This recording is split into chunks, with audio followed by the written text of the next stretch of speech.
नमस्कार दोस्तों, मेरा नाम दीपक शुक्ला है और अष्टावक्र गीता के अध्याय 1 चैप्टर 1 के इस पॉडकास्ट में आपका स्वागत है। इस पॉडकास्ट में हम अष्टावक्र गीता के अध्याय 1 के श्लोकों और उनके गहरे आध्यात्मिक अर्थ को सरल भाषा में समझने का प्रयास करेंगे। अष्टावक्र गीता भारतीय अद्वैत दर्शन का एक अत्यंत गहन ग्रंथ है। यह ग्रंथ हमें यह समझने में सहायता करता है कि मनुष्य का वास्तविक स्वरूप क्या है और जीवन में मुक्ति तथा शांति कैसे प्राप्त करें। अष्टावक्र गीता एक संवाद है महर्षि अष्टावक्र और राजा जनक के बीच। राजा जनक सत्य के एक गंभीर खोजी थे। उन्होंने महर्षि अष्टावक्र से 3 महत्वपूर्ण प्रश्न पूछे। ज्ञान कैसे प्राप्त होता है, मुक्ति कैसे मिलती है और वैराग्य कैसे प्राप्त होता है। इन्हीं प्रश्नों से प्रारंभ होता है अष्टावक्र गीता का पहला अध्याय। आइए प्रवेश करते हैं मुक्ति एवं शांति की इस यात्रा में। राजा जनक अष्टावक्र गीता के इस प्रथम श्लोक के माध्यम से अपने 3 प्रश्न पूछते हैं। कथम ज्ञानम वापनोति, कथम मुक्तिर्भविष्यति, वैराग्यम च कथम प्राप्तम, एतद् ब्रूहि मम प्रभो। राजा जनक के प्रश्न बहुत गहरे हैं। यह एक जागते हुए मनुष्य के प्रश्न हैं। वे पूछते हैं ज्ञान कैसे प्राप्त हो, मुक्ति कैसे प्राप्त हो, वैराग्य कैसे आए। ध्यान दीजिए, जनक संसार के विषय में नहीं पूछते। वे ये नहीं पूछते कि राज्य कैसे चलेगा, यश कैसे बढ़ेगा, सुख कैसे मिलेगा। वे सीधे जड़ पर जाते हैं। जब मनुष्य जीवन को थोड़ा सा भी गंभीरता से जीता है तो उसके भीतर ये 3 प्रश्न अवश्य उठते हैं। पहला, सत्य क्या है। दूसरा प्रश्न, बंधन से मुक्ति कैसे हो और इस संसार में रहते हुए भीतर से स्वतंत्र कैसे रहें। सांसारिक कर्मों का निर्वाह करते हुए बंधन मुक्त कैसे हुआ जाए। यही आध्यात्मिकता की शुरुआत है। आध्यात्मिक यात्रा उत्तर से नहीं, प्रश्न की आग से शुरू होती है। जिस दिन हमारे भीतर यह आग उठी, उसी दिन से यह यात्रा शुरू हो जाती है। राजा जनक के प्रश्नों का उत्तर देते हुए उन्हें अष्टावक्र कहते हैं, मुक्तिम इच्छसि चेतात विषयान विषवत्यज, क्षमा आर्जव दया तोष सत्यम पीयूषवद भज। मुनि अष्टावक्र का उत्तर सीधा है, इतना सीधा कि मन उसे सुनकर चौंक जाता है। वे कहते हैं, यदि मुक्ति चाहिए तो विषयों को विष के समान त्याग दो और क्षमा, सरलता, दया, संतोष, सत्य को अमृत की तरह अपनाओ।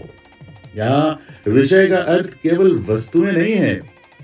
घर, धन, संबंध अपने आप में विषय नहीं है। विषय है उन पर मन की चिपकन, मन की आसक्ति। विषय है इंद्रिय सुख पर निर्भरता।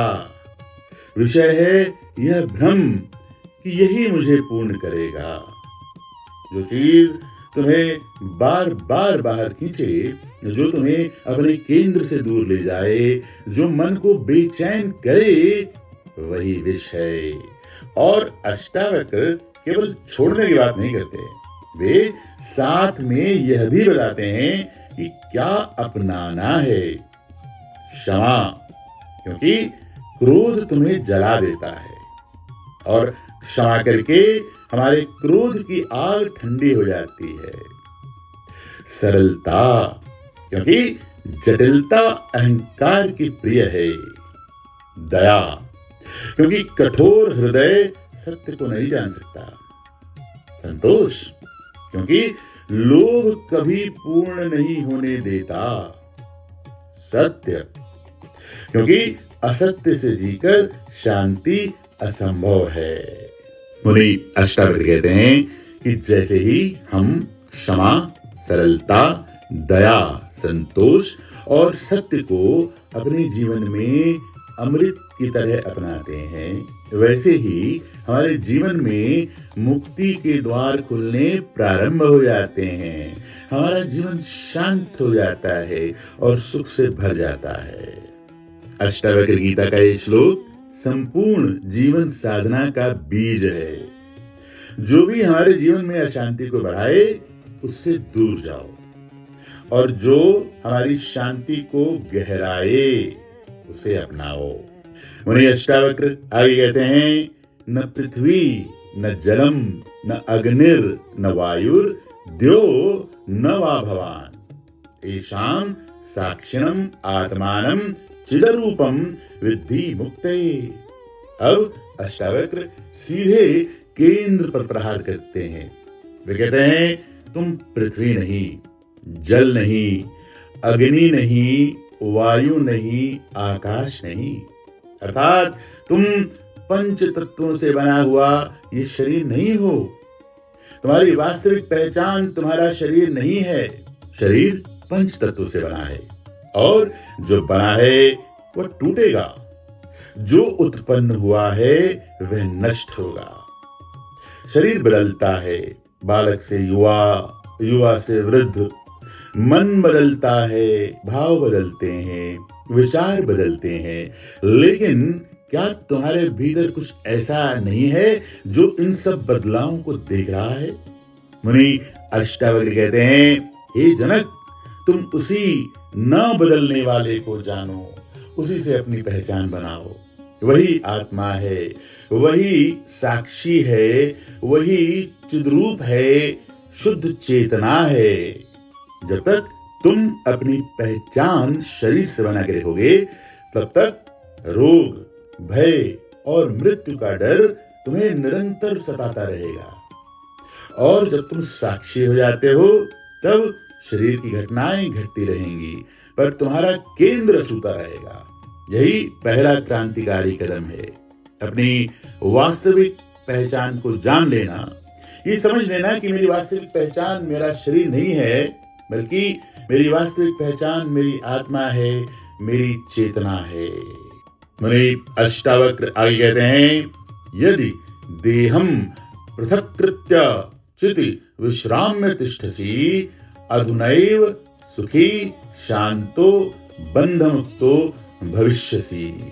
मुनि अष्टावक्र यहाँ एक अद्भुत घोषणा करते हैं। वे कहते हैं, यदि तुम शरीर को अपनी वास्तविक पहचान न जानकर अपनी चेतना में विश्राम करो, तो अभी इसी क्षण तुम सुखी, शांत और बंधन मुक्त हो सकते हो। ध्यान दीजिए, यहाँ कोई भविष्य की बात नहीं है, किसी लंबी साधना की बात नहीं है, किसी विधि विधान की बात नहीं है, किसी अनुष्ठान की बात नहीं है, कोई प्रतीक्षा नहीं है। There is no waiting at all. अभी, immediately, अधुनैव। मुक्ति समय का परिणाम नहीं है, मुक्ति सही पहचान का परिणाम है। हम दुखी इसलिए नहीं है कि संसार बहुत कठिन है। हम दुखी इसलिए है कि हमने अपने को गलत जगह पर टिकाया है। हम शरीर में टिके हैं, हम मन में टिके हैं, हम विचारों में टिके हैं, और ये सब बदलते रहते हैं, इसलिए हम भी हिलते रहते हैं। मुनि अष्टावक्र कहते हैं, अपनी चेतना में विश्राम करो, अर्थात साक्षी भाव में ठहर जाओ। जैसे कोई पीछे हटकर सब देखता है, शरीर, मन, भाव, विचार, पर उनसे जुड़ता नहीं है। यही विश्राम है। यह विश्राम सांसारिक कर्मों को छोड़ने से नहीं आता है, बल्कि यह विश्राम अपनी पहचान को बदलने से आता है। मुनि अष्टावक्र आगे कहते हैं, न त्वं विप्रादिको वर्णो नाश्रमी नाक्ष गोचरः असंगो असि निराकारो विश्व साक्षी सुखी भव। मनुष्य ने अपने ऊपर असंख्य लेबल चिपका रखे हैं। मैं ब्राह्मण हूं, मैं क्षत्रिय हूं, मैं यह हूं, मैं वह हूं, मैं गृहस्थ हूं, मैं सन्यासी हूं, मैं पुरुष हूं, मैं स्त्री हूं, मैं अमुक परिवार से हूं, मैं अमुक जाति से हूं। मुनि अष्टावक्र कहते हैं तुम इनमें से कुछ भी नहीं हो। ये सारी पहचानें सामाजिक हैं, उधार की हैं, बाहरी हैं। हमारा वास्तविक मैं इनमें से किसी में भी कैद नहीं हो सकता। वे कहते हैं तुम निराकार हो, तुम असंग हो, तुम विश्व साक्षी हो। यहां असंग का अर्थ है कि तुम बाहर से दूसरों से जुड़े हुए दिखाई देते हुए भी भीतर से अछूते हो। जैसे कमल जल में है पर जल कमल को भिगो नहीं पाता। जो स्वयं को नाम, जाति, पद, पहचान से बांध लेता है वह सीमित हो जाता है। जो स्वयं को निराकार चेतना के रूप में पहचानता है वह सहज ही विशाल हो जाता है। उन्हें अष्टावक्र का संदेश है तुम्हें छोटा बनाने वाले नामों से बाहर निकलो। तुम्हारा स्वरूप उनसे कहीं अधिक व्यापक है, कहीं अधिक विशाल है, कहीं अधिक महान है। मुनि अष्टावक्र आगे कहते हैं धर्मा धर्मौ सुखम दुखम मानसानि नते विभो न कर्तासि न भोक्तासि मुक्त एवासि सर्वदा। धर्म अधर्म सुख दुख ये सब मन के क्षेत्र में घटते हैं, तुम्हारे वास्तविक स्वरूप में नहीं। मन ही निर्णय करता है कि ये अच्छा है, ये बुरा है, ये सुख है, ये दुख है, ये लाभ है, ये हानि है। चेतना केवल देखती है, वह किसी पक्ष में नहीं होती, उसमें केवल प्रकाश है। अष्टावक्र आगे कहते हैं तुम न करता हो न भोगता हो, तुम सदा से मुक्त हो। यही अद्वैत का सबसे बड़ा रहस्य है। बंधन कोई वस्तु नहीं है, बंधन एक मान्यता है। कर्तापन और भोक्तापन उसी मान्यता की दो शाखाएं हैं। जब तुम कहते हो कि मैंने किया तब तुम दुख के लिए तैयार हो जाते हो, क्योंकि फिर तुम्हें फल भी भोगना पड़ेगा। अहंकार कहता है कि मैंने किया और ज्ञान कहता है हो रहा है। हमारे जीवन में जैसे जैसे मैं कर रहा हूं कम होता जाता है और हो रहा है बढ़ता जाता है, वैसे वैसे हमारे जीवन में तनाव कम होता रहता है और जीवन हल्का होता जाता है। मुनि अष्टावक्र आगे कहते हैं एको द्रष्टासि सर्वस्य मुक्त प्रायो असि सर्वदा अयमेव ही ते बंधो द्रष्टारम पश्यसीतरम। आगे बढ़ने से पहले हम आपको दृष्टा और दर्शक में अंतर स्पष्ट कर देते हैं। दृष्टा वो होता है जो अपने भीतर देखता है, अपने अंदर देखता है, अपने आप को देखता है, और दर्शक वो होता है जो बाहर की तरफ देखता है, सिर्फ और सिर्फ संसार को देखता है। इसलिए दृष्टा और दर्शक दोनों अलग अलग हैं। मुनि अष्टावक्र कहते हैं कि तुम सबके साक्षी हो, एक ही दृष्टा हो और सदा से लगभग मुक्त हो। मुक्त प्रायः कितना सुंदर शब्द है। मुनि अष्टावक्र कह रहे हैं कि तुम मूलतः मुक्त ही हो, केवल एक भ्रम बचा है। और भ्रम क्या है कि तुम दृष्टा को भी किसी दूसरे की तरह देखते हो, जबकि तुम स्वयं दृष्टा हो। तुम साक्षी को भी वस्तु बना लेते हो। तुम साक्षी को ऐसे जानना चाहते हो जैसे किसी चीज को जानते हो। यही बंधन है। साक्षी को वस्तु नहीं बनाया जा सकता, क्योंकि वही तो जानने वाला है। तुम साक्षी को बाहर खोजते हो, कभी गुरु में, कभी ईश्वर में, कभी अनुभव में, लेकिन वह तो यही है, तुम्हारे भीतर है। बंधन केवल इतना है कि तुम स्वयं को वस्तु मान लेते हो और दृष्टा को अपने से अलग मान लेते हो। जैसे ही यह दृष्टि भ्रम दूर होता है, मुक्ति निकट नहीं प्रकट हो जाती है। जैसा कि हमने पहले कहा कि मुक्ति अभी और इसी क्षण मिल सकती है। बस अपनी भ्रांति को हटा देना है, अपने आप का अनुभव कर लेना है, आत्मबोध की स्थिति को प्राप्त कर लेना है, आत्म स्वरूप में स्थित हो जाना है। मुनि अष्टावक्र आगे कहते हैं, अहम कर्तेत्य अहम मान महाकृष्णा हि दंशितः नाहम कर्तेति विश्वास अमृतम पीत्वा सुखी भव। अर्थात मैं करता हूं की भावना हमारे लिए बहुत बड़ा बंधन है, बहुत बड़ा बोझ है। जब सफलता आती है तो अहंकार कहता है कि मैंने किया है, जब असफलता आती है तो वही अहंकार कहता है कि मैं हार गया। दोनों में केंद्र मैं ही है और यही पीड़ा की जड़ है, दुख की जड़ है। मुनि अष्टावक्र कहते हैं कि मैं करता नहीं हूं, इस विश्वास के अमृत को पी लो और सुख से जियो। यहां अकर्मण्यता की बात नहीं हो रही है। कर्म होंगे, जीवन चलेगा, घर भी चलेगा, कर्तव्य भी होंगे, पर हमारे भीतर यह बोध होगा कि अस्तित्व के विशाल प्रवाह में मैं एक उपकरण मात्र हूं, अंतिम कर्ता नहीं। यह समझ हमारे कर्तापन के बोझ को उतार देती है और उसके बाद व्यक्ति बहुत अधिक सहज हो जाता है, अधिक स्पष्ट हो जाता है, अधिक शांत हो जाता है। हमारे सारे कर्म आनंद के साथ होते हैं, हमारे सारे कर्म खेल की तरह होते हैं।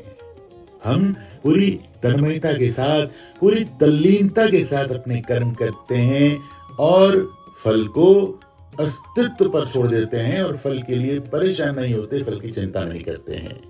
मुनि अष्टावक्र आगे कहते हैं, एको विशुद्ध बोधो अहम इति निश्चय वन्निना प्रज्वाल्य अज्ञान गहनम वीत शोक सुखी भव। मैं एक शुद्ध बोध हूं। यदि यह निश्चय अग्नि बन जाए तो अज्ञान का घना जंगल जल जाता है। मनुष्य के भीतर अज्ञान एक जंगल की तरह है, बहुत उलझा हुआ, बहुत घना, बहुत भ्रमित, विचार पर विचार, धारणा पर धारणा।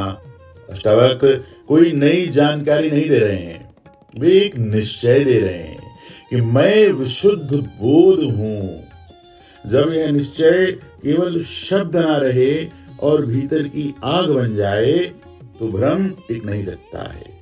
जैसे सूर्य के उगते ही अंधकार चला जाता है।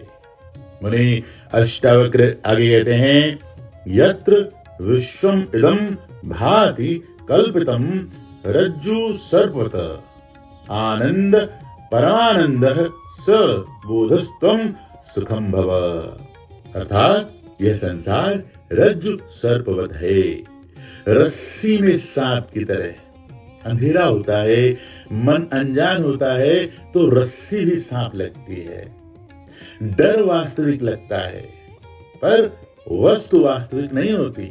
वहां कोई सांप नहीं है, केवल रस्सी है, लेकिन हमारा डर असली हो जाता है और हमें परेशान कर देता है। मुनि अष्टावक्र कहते हैं कि संसार भी ऐसा ही है।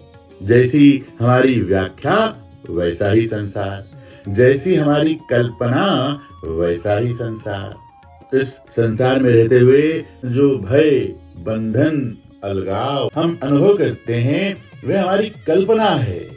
और जैसे ही हमारे अंदर ये समझ प्रकट हो जाती है कि यह संसार रज्जु सर्पवत है, अर्थात रस्सी में सांप की भांति है, वैसे ही हमें आनंद की प्राप्ति हो जाती है, परमानंद की प्राप्ति हो जाती है। क्योंकि फिर संसार बोझ नहीं रह जाता, फिर जीवन खेल बन जाता है। फिर व्यक्ति संसार से लड़ता नहीं है, बस देखता है और देखने में ही आनंद है। मुनि अष्टावक्र आगे कहते हैं कि मुक्ताभिमानी मुक्तो ही बद्धो बद्धाभिमान्यपि किवंदति सत्येयम या मतिः सा गतिर्भवेत्। यह एक बहुत अद्भुत श्लोक है। मनुष्य जैसा मानता है वैसा ही अनुभव करता है। जो अपने को मुक्त मानता है वह मुक्त है, जो अपने को बंधा मानता है वह बंधा है। यह कोई मोटिवेशनल स्लोगन नहीं है, यह अस्तित्व का सूक्ष्म नियम है। या मतिः सा गतिर्भवेत्, जैसी मति वैसी गति। यदि तुम दिन रात अपने को छोटा, सीमित, दुखी, असहाय मानते रहोगे तो वही तुम्हारा अनुभव बन जाएगा और अंत में तुम वैसे हो जाओगे। यदि तुम अपने भीतर के साक्षी को पहचानो तो वहीं तुम्हें स्वतंत्रता का अनुभव होगा। मन मान्यता से संसार रचता है, इसलिए ध्यान की दिशा बाहर नहीं भीतर है। यदि भीतर की मान्यता बदल जाएगी तो जीवन का पूरा अनुभव बदल जाएगा। मुनि अष्टावक्र आगे कहते हैं, आत्मा साक्षी विभुः पूर्ण एको मुक्तश्चिदक्रियः असंगो निःस्पृहः शांतो भ्रमात् संसार वानिव। यह श्लोक वास्तव में आत्मा का मानचित्र है। आत्मा साक्षी है, विभु है अर्थात सर्वव्यापी है, पूर्ण है अर्थात उसमें कोई कमी नहीं है, एक है अर्थात उसमें कोई दूसरा नहीं है, और मुक्त है अर्थात बंधन उसका स्वभाव नहीं है, क्रियाविहीन है, निष्क्रिय है। हमारे सारे कर्म हमारे शरीर के माध्यम से होते हैं, हमारे मन के माध्यम से होते हैं। आत्मा कर्म विहीन है, निष्क्रिय है, सिर्फ देखती है, साक्षी है। आत्मा असंग है, शांत है। और ये हमारा भ्रम मात्र है कि आत्मा इस संसार से बंधी हुई है। वास्तव में आत्मा कभी संसार से बंधती नहीं है। केवल ऐसा प्रतीत होता है कि ये आत्मा इस संसार में है। अक्सर हमें भ्रम होता है कि ये संसार आत्मा पर प्रभाव डालता है क्योंकि आत्मा इस संसार में है, पर वास्तव में आत्मा कभी संसार से बंधती नहीं है। केवल ऐसा प्रतीत होता है। जैसे आकाश में धुआं उठता है तो हमें लगता है कि आकाश गंदा हो गया, पर आकाश कहाँ गंदा होता है।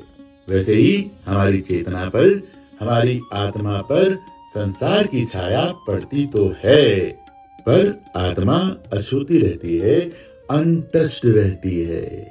मुनि अष्टावक्र आगे कहते हैं, कूटस्थम बोधम अद्वैतम आत्मानं परिभावय आभासोहम भ्रमं मुक्त्वा भावम बाह्यम अथांतरम। अपने को कूटस्थ जानो, अचल, अडोल, अविचल।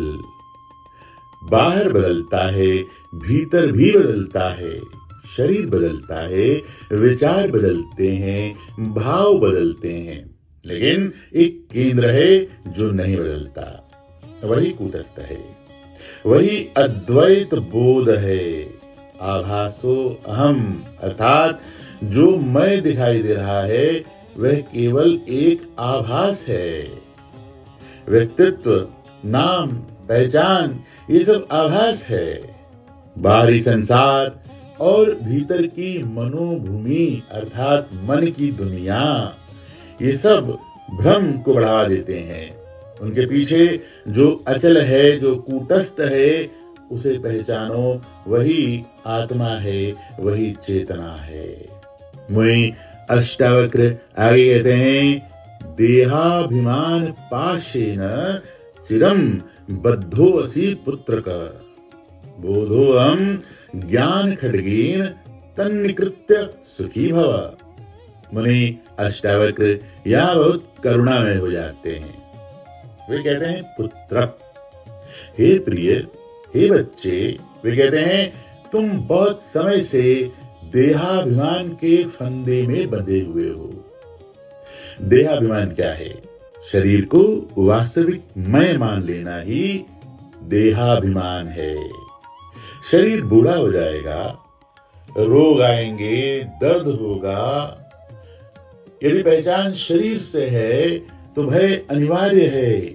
उन्हीं अष्टावक्र कहते हैं ज्ञान की तलवार उठाओ, ज्ञान का खड़ग उठाओ और कहो मैं बोध हूं। और ऐसा कहकर इस अज्ञान को, इस अंधकार को समाप्त करो और अपनी वास्तविक पहचान का बोध करो। यह युद्ध बाहर का युद्ध नहीं है, यह भीतर के भ्रम के विरुद्ध है।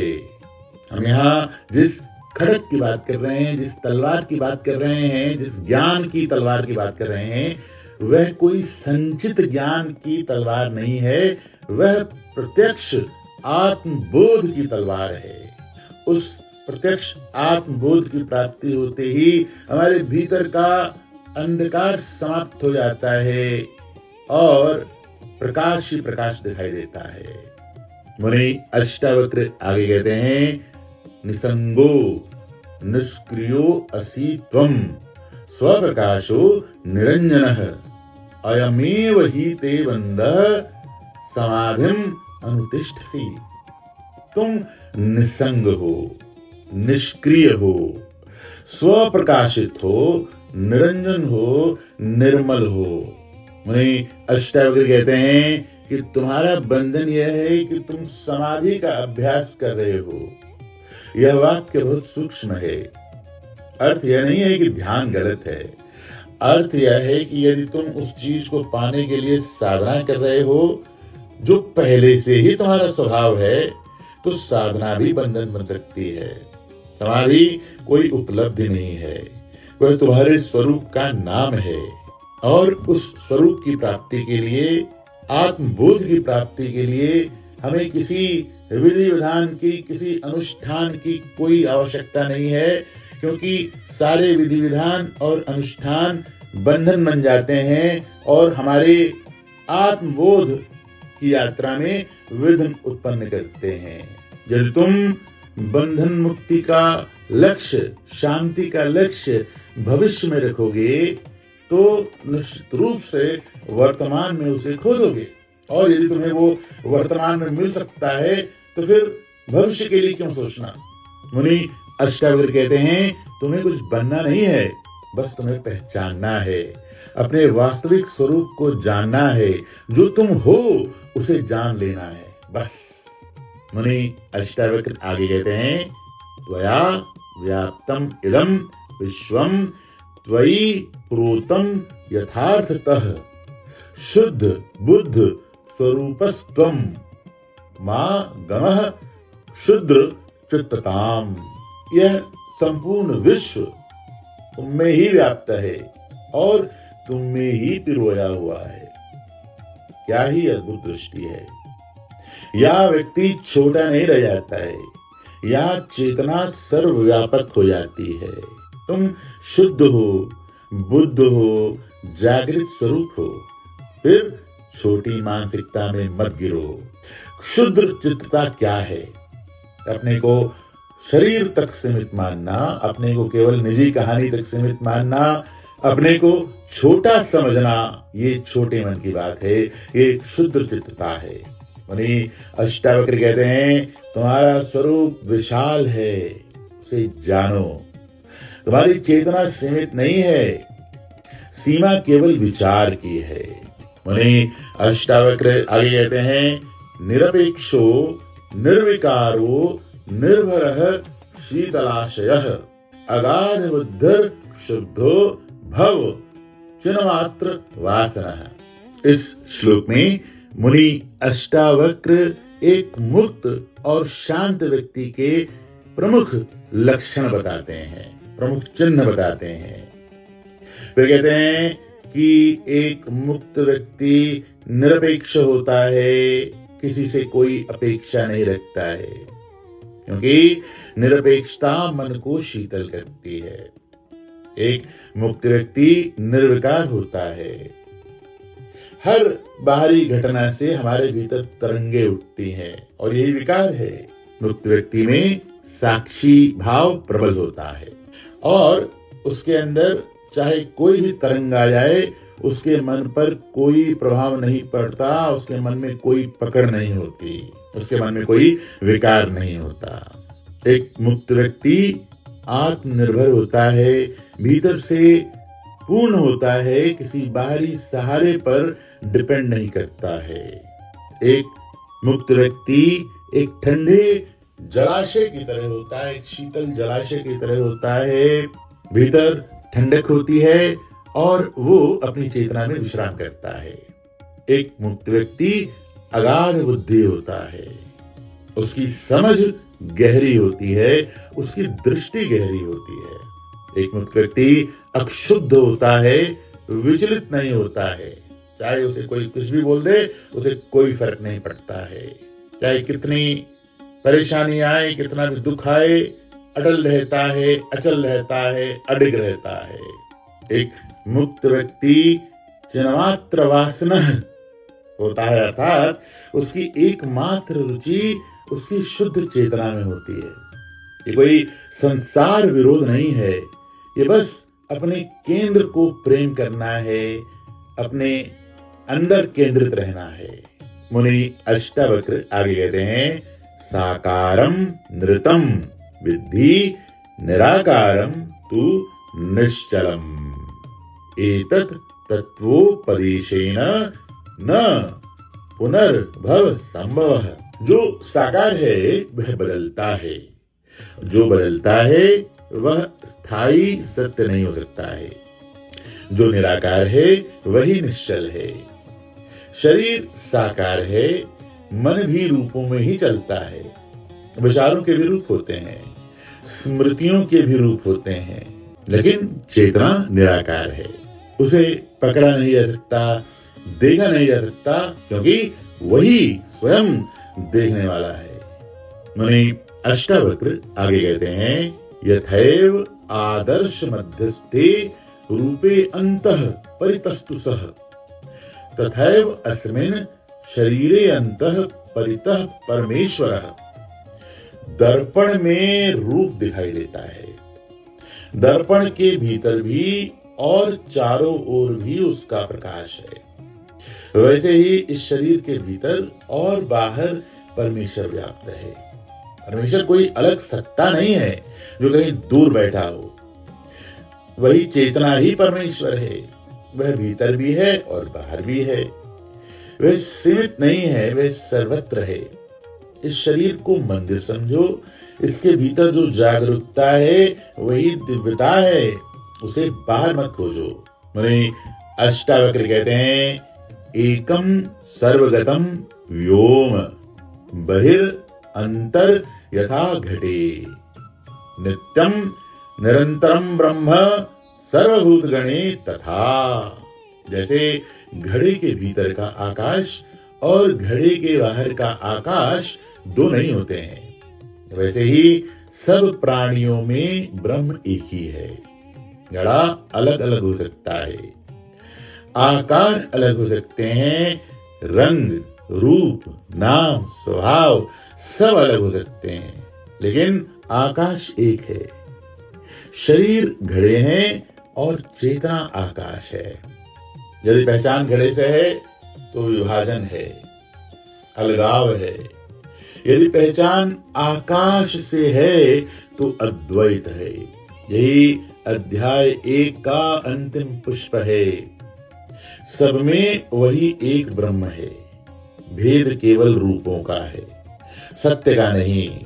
अष्टावक्र गीता का पहला अध्याय बार बार एक ही दिशा में ले जाता है। तुम शरीर नहीं हो, तुम मन नहीं हो, तुम कर्ता नहीं हो, तुम बंधे नहीं हो, तुम साक्षी हो, तुम चेतना हो, तुम पूर्ण हो, तुम वही हो जिसे खोजते खोजते मनुष्य जन्मों से भटक रहा है। जब यह समझ विचार से अनुभव बन जाती है तो शांति आ जाती है, तनाव ढीला पड़ता है और कर्तापन गिर जाता है और जीवन पहली बार सहज दिखने लगता है। हरिओम तत्सत।